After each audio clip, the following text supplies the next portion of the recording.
All right. Andy Stevenson for Severe MMA, and I'm joined by Paul Hughes, who is returning to the cage this Saturday, a cage conflict. So, Paul, you spoke to my colleague Sean Sheehan recently, and you were kind of saying that you were itching to get back in. You were really struggling to get an opponent, and you kind of said, okay, 4 weeks, 5 weeks time, this is it. You got to get a fight going in March. You finally have the name and you have the date. How does it feel? Good, mate. Very good. I feel content. So it's fight week and nothing else matters right now apart from Saturday night. So I'm content. I'm fucking grateful that I finally got to fight again. You know what I mean? 2 years, 2 fucking years out of the game. And I think at the last time when I was talking to Sean, I was really having bother getting a fight. Like I couldn't get anybody to fight me. We had looked at every featherweight available in Ireland for a fight basically for this show and couldn't get anything. Cage Warriors were trying to get me matched, couldn't get anything. We're talking to Bellator, couldn't get anything. And then it just happened that my teammate Decky Dalton, who's scheduled main event for this show, Cage Conflict, he broke a rib there a couple of weeks ago when we were sparring, or maybe last week. And then the opportunity was there to jump in for him and fight for the title. So it didn't work out too bad. Yeah, yeah, and so as you said, you had a lot of trouble there trying to find an opponent. So obviously you're headlining the show. Obviously Decky fell out. I think it was a bad fall, wasn't it? I think he posted said he broke a rib. So you're facing Stephen O'Neill, who's 1-1 at amateur, but I believe he's making his pro debut. Is that correct? I'm not too sure. Okay, not too much in him. So the focus is on yourself more so than the opponent, anyway. Well, not necessarily. I look at my opponents thoroughly. I don't leave any stone unturned because I'm gonna do absolutely everything in my power to win. And people who say, "Oh, I don't watch my opponent. I don't give a fuck." Well, maybe that's your excuse whenever you lose the fight. Oh, I didn't watch him. Like you look at all the greats. You look at Jones. You look at McGregor, Dillashaw. They're all studying their opponents. They're watching their vlogs. They're watching their embeddeds and everything. And I will leave no stone unturned. Gotcha. And so obviously, so you're facing Stephen O'Neill. You're going to be the main event. You're fighting for the featherweight title, I believe, for Cage Conflict in the Devonish Complex in Belfast. So just around the corner from where you are, I believe, if I'm correct. Yes, that is just around the corner from where I train. I'm actually a Derry man myself. I'm from Derry. I live in Derry, but I travel. Belfast is maybe an hour away from me, but that's where I'm at every day, training and coaching. So yeah, it's pretty much down the road. Like a lot of the guys from our club are on the show. It's pretty much a sellout. It is a sellout actually. So it's gonna be an absolutely electric night. It actually worked out very well. Like I intended on just getting back into the big shows like Cage Warriors, etc. And when that didn't happen, this came up, and it actually works out very well. Like, I mean, you jump in, get a title shot.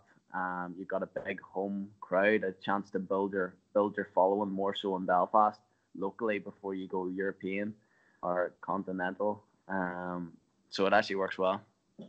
Nice, yeah, and that was actually one of the things I was going to ask you. So obviously there was the big event there recently in Dublin with Bellator, but as you said, you have a lot of teammates on this show. I think I counted there's about 15 Fight Academy Ireland fighters going to be on the show this weekend. So are you kind of more satisfied that you didn't say, for example, there's a lot of fighters on that Bellator Dublin show, but now you're kind of being able to put on a show in front of a relatively hometown crowd. Obviously you're from Derry, but fighting out of Belfast.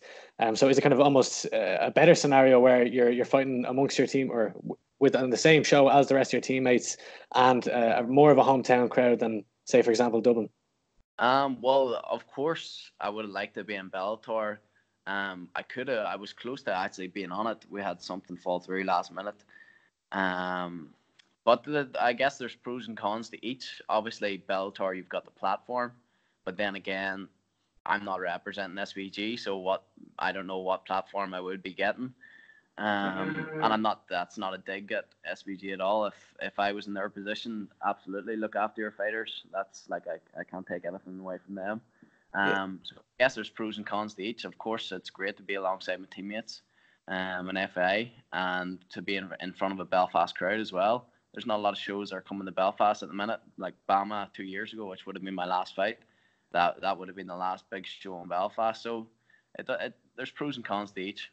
Right, so you made a couple of good points there, and I'll start with one of them. So, as you mentioned, a lot of FBG fighters on the Bellator card. There's been a lot of kind of talk lately between journalists and different gyms about kind of how there appears to be maybe a preference towards SBG fighters with some of the bigger shows, and some people seem to be a bit not unhappy, but just there's an acknowledgement that it's a bit more difficult to get on those shows if you're not an SBG fighter. Have you found that, or do you think that if you did fight for the likes of a team like SBG, that you would have been able to get on a show like that quicker, or is it just a case of opponents turning you down? As I say, like, I can't take anything away from the SBG guys. Like, if I was in their position, of course you couldn't just turn down that opportunity. And also John Kavanagh, like, fair play to him, he's getting his fighters on and he's getting them paid, which is great. Do you know what I mean? It's great for Irish MMA, of course. Yeah.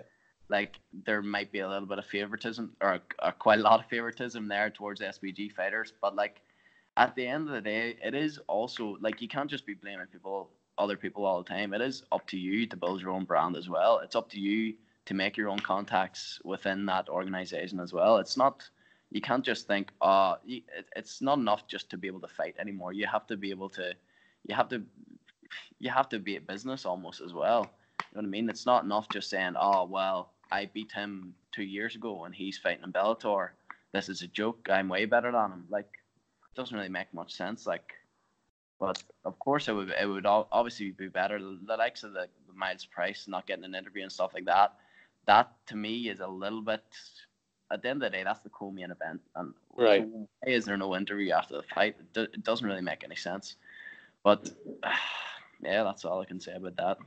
Yeah, no, understandable. And as you said, so I suppose self-promotion is one of the big things these days, obviously putting on a show and also being able to having the ability to promote yourself. I see that you've been doing quite a lot of that on social media lately, calling for the big shows or the big European shows like Cage Warriors. So I noticed that you were calling for a spot on that Cage Warriors Australia card that's been announced there after the Cage Warriors 102 card. So is that kind of, obviously not to take your current next opponent lightly, and all focus is on your next fight this weekend, but is that your goal coming off a win this weekend, would be to get on a card like that? Yeah, absolutely. As you said, like, I'm not looking past this weekend. That is my sole focus right now. And to me, when it comes to fight week, like, more and more things matter less. Just like, it sort of all revolves around Saturday. That's sort of all my mind thinks about. But yes, that would be, whenever they announced that, I was watching live and I was like, oh shit. I was like, I know someone with an Australian passport. So I got on, tweeted Graham and Ian straight away. Like, yeah, that's hopefully going to be the plan now after this fight. We'll see what happens. Like, I'm open. Like, I'm very open to every option. Like, I don't have to just fight in Europe. Do you know what I mean? I've been trained away, like, around the world. I've trained in Oz, America, Thailand, and I have contacts there. So I'm open to that as well. It doesn't have to be just I'm a European fighter, so I have to fight to sign an organization here. At the end of the day, like, my goal obviously is to be world champion, but I also want to travel the world whilst fighting. So if there's other opportunities like that, I will be taking them as well. So it's not all. I'm not just focused on the one promotion. Right. And were Ian and Graham receptive to that, or did you get any feedback from them? I was talking to Ian briefly. So I was. Them guys, they have another show next week in Copenhagen, so I understand that they're very busy. But I had a word with him quickly after that. But as he said, like, they have the show, they're busy, so I'd assume we're gonna get chatting after I perform on Saturday and after they have their next show. And then, as I say, like, my options are open anywhere. Do you know what I mean? Yeah, and then suppose to refocus back to Saturday. So you mentioned kind of how the greats would tend to spend a lot of time analysing their opponents, and obviously Stephen O'Neill doesn't have that many fights. I myself went looking to see if I could find some tape on him. I couldn't do so. For the likes of yourself, how difficult is it to prepare for an opponent like that where there isn't really much tape out there on them? Well, how do I say it? Well, I just look for what I can get. Do you know what I mean? I've only had he had some pro Muay Thai fights last year, I believe, and I watched them. So there's footage, and then I've seen one of his MMA fights as well. I think it was last year.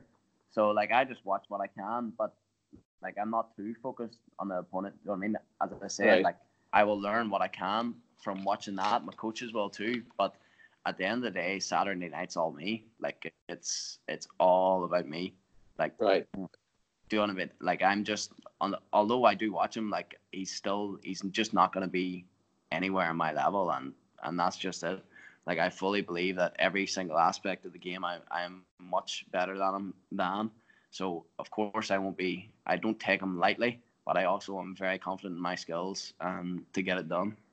Right. And I imagine that kind of coming in on a late notice fight like this, it's not ideal anyway, as far as kind of analyzing your opponent. There's not that much time to prepare or make specific game plans, even if you did have the tape to analyze.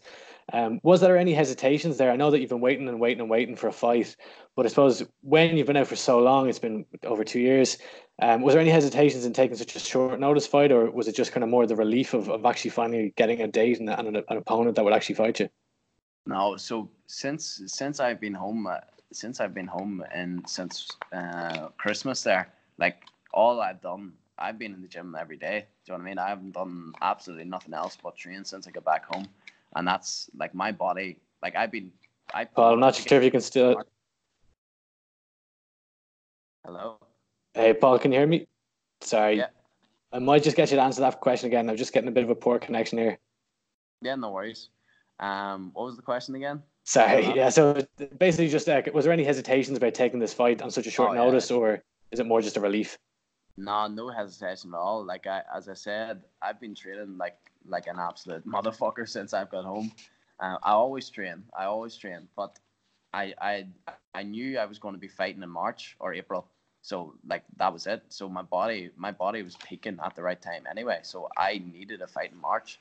You know what I mean? If not, I would have to take a couple of weeks off and let my body. But I'm peaking at this time. It's worked out absolutely perfectly. Like there was no hesitation at all, as because I was trying to get a fight for this time anyway. So it actually suits perfectly. Good stuff. And then so kind of as you're fully aware yourself, I've called it myself. You've kind of put on one of, if not the best professional debuts in Irish mixed martial arts history, with your win over Adam Gustav.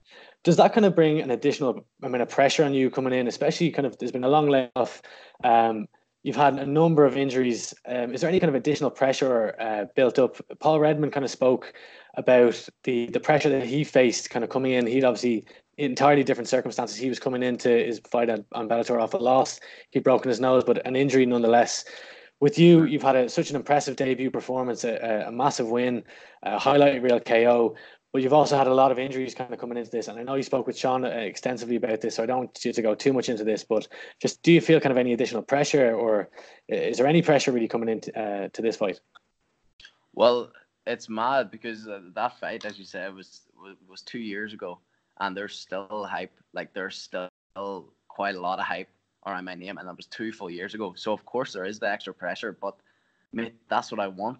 Do you know what I mean? Yeah. I'm like, of course it would be a different situation if this was going to be my first pro fight. There would be way less hype, but like I want, like at the end of the day, like I see myself, although that I'm only 1-0 as a pro, and I'm still 21. Like to me, I've been in this game so long now. Do you know what I mean? I want, like, I'm not just here to take like a couple of fights a year and build myself up for a few years. Like I'm ready now to go to big. Do you know what I mean? I know how good I am. So to me, this is still a small show. So it's like at the end of the day, I always vision myself being on the big shows with all the attention, and that's just how I perform best. So the added pressure is good. Do you know what I mean? As they always hear, pressure creates diamonds. You always hear that, but I want the pressure. I want the people to be watching. I want everybody to be talking my name, because at the end of the day, that's what you need to be doing to get far in this game.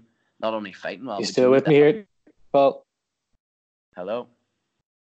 Sorry, mate. I think the dodgy hotel Wi-Fi here. Could you just repeat this? So you said that you wanted people to be watching you.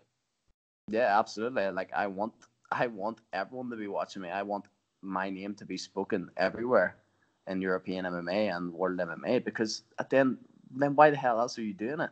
Do you know what I mean? Yeah. Like, to me, I want all the hype. I want all the pressure because, and as I said, their pressure creates diamonds, but it's fucking true. Do you know what I mean? I want it. It's good. Yeah. All right. So you're welcome, mate. So I appreciate the time. So I just have one last question. So as I kind of started the interview, you said back with Sean, when you were speaking to Sean, 4 weeks, 5 weeks time, you predicted that correctly. You have your fight in March. And I know it's a bit of a cliche, but give us a prediction for the fight. How do you see it going? And then what's next for Paul Hughes? So this fight, to be honest, mate, like I don't really care how it goes. Do you know what I mean? Like, I could catch him in the first round, and it could be a first round TKO just like last time, or I could choke him unconscious. Like, and this guy's tough. I'd imagine he's going to survive at least one round. He's a very tough fighter, very durable. But regardless, I think there will 100% be a stoppage. I'll be going for the stoppage for as soon as the bell goes. I'm going for the finish.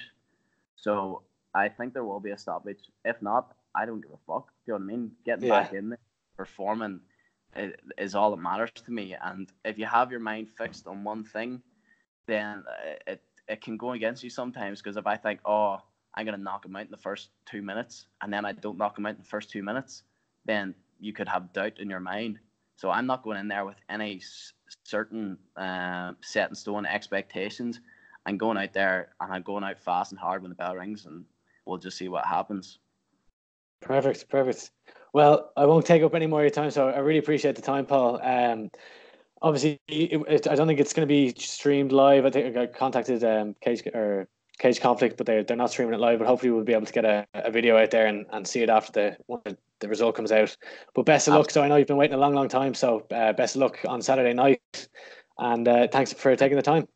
I appreciate it, mate. Thank you. Cheers, mate. All the best. Man, enjoy your travel. Thank you very much. All right, good man. Take it easy.